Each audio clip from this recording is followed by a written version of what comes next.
My name's Rich McNally. I'm the district attorney in the county just across the river from here. That's Rensselaer County. The county seat is Troy, New York. I'm kind of out of my element here because I'm with business leaders, and one of the reasons I ran for public office is because I was a lousy businessman, and I didn't know how to make money in private practice. That's just a joke.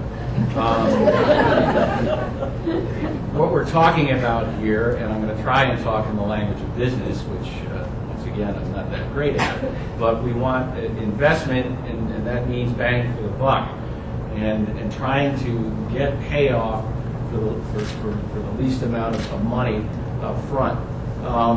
In our county, which is a county of 155,000 people, we manage about 7,000 arrests a year.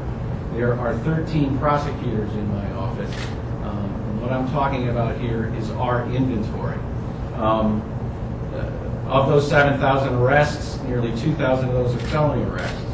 If you do the math, at any given time, any given prosecutor in the office is handling somewhere between 40 and 50 felony cases at a time, and a couple 300 misdemeanor cases at a time.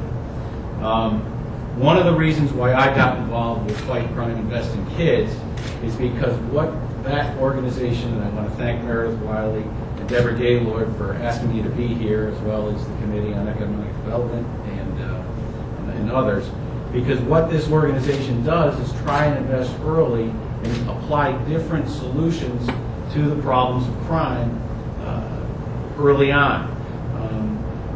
It's an organization made up in New York of 300 prosecutors, sheriffs, chiefs of police. I don't come with the nice hat and the bells and whistles that a sheriff does, but I am here speaking on behalf of law enforcement.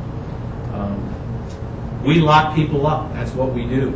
That's what the criminal justice system does. It applies that remedy to that particular problem. When someone commits a crime, the remedies that we have are limited, but traditionally it's been lock them up. Since I've been practicing criminal law, and that's nearly 20 years now, a little over 20 years actually, that has changed. We are seeking alternatives to incarceration, treatment alternatives, community-based alternatives. We require now that we literally think outside the prison box to try and apply different remedies to the problem of crime. We know that in order to reduce our inventory, we have to address youth violence, youth crime, and take a look at early childhood education as a way to reduce the inventory in the prosecutor's office and in the criminal justice system. In Rensselaer County, we have a child fatality review team which has just begun a 0 to 5 initiative.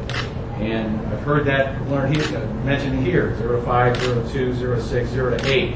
I didn't know anything about this because they don't let me out of the courthouse too often, and you don't hear about those things when you're in the criminal justice system because it's an overburdened system, everybody knows that, and we have to get outside the courthouse, we have to get outside our normal way of thinking and think of different remedies for these problems. So we started through our county child fatality review team a 0 to 5 initiative that will involve DSS, Child Protective, law enforcement, prosecution, Department of Social Services, to try and get involved with families early on at the pregnancy stage and try and stay with that family through 5 years. And the hope is, and I think we are encouraged by results that have been had elsewhere, that we will reduce crime and reduce individuals coming into the criminal justice system. Initially, the Child Fatality Review Team was there to reduce child fatalities. Get involved early so that we don't have child abuse that causes child deaths. Now we're trying to get ahead of that and try and do something so that we can keep people out of the criminal justice system, both adults and children that don't get the resources early on. There was a study done in Elmira, New York that began in 1976, and that showed that it was a 0 to 2 initiative, and that showed that if they got involved early, from pregnancy to age 2, arrests among the children and the parents of those children was reduced by 60%. I just returned from the statewide District Attorneys Association of New York conference, which was held last week down in New York City.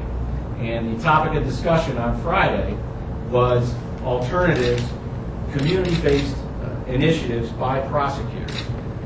Every one of them getting involved with youth and children in the community by prosecutors, taking the lead, getting involved, so that, once again, reducing their inventory.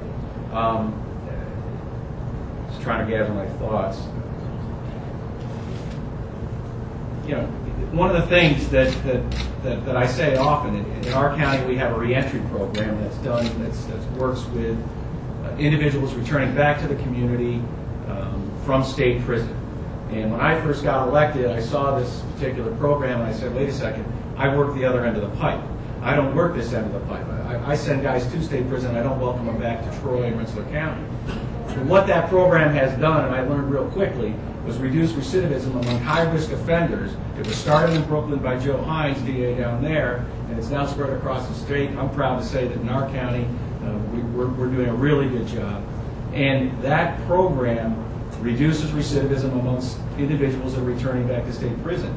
It's not hug a thug. It's not come back and embrace the thug. And just the same, these programs these are law enforcement individuals. These programs are not here to, and I'm going to coin a new phrase, pamper a punk, or pamper a little kid. That's not what these programs are for. It's law enforcement using the credibility in what we do. We don't take it from kids that are committing crimes. Crime happens, okay? And bad people commit crimes, and when they do, they have to be locked up. But what we want to do is to avoid that cycle from getting started in the first place. And I think investing early on, universal pre-K, I think that got saved in the budget. Thank goodness it did. Those kind of investments pay off in the future, and that's why I'm proud to be involved in Fight Crime Against Kids. There was an article yesterday. We all have to talk about these things constantly, and I was glad to see it. It was in the TU, it was in the op-ed section, talking about changing the age of responsibility for juveniles. The age of criminal responsibility in New York is 16. There's talk about making it 18. I'm not coming down either way on that, but the conversation is started. This individual started that conversation. I think that conversation needs to be had. What can we do besides just locking kids up and putting them into structured housing or into incarceration? There's other things that we can do if we all get our heads in the game.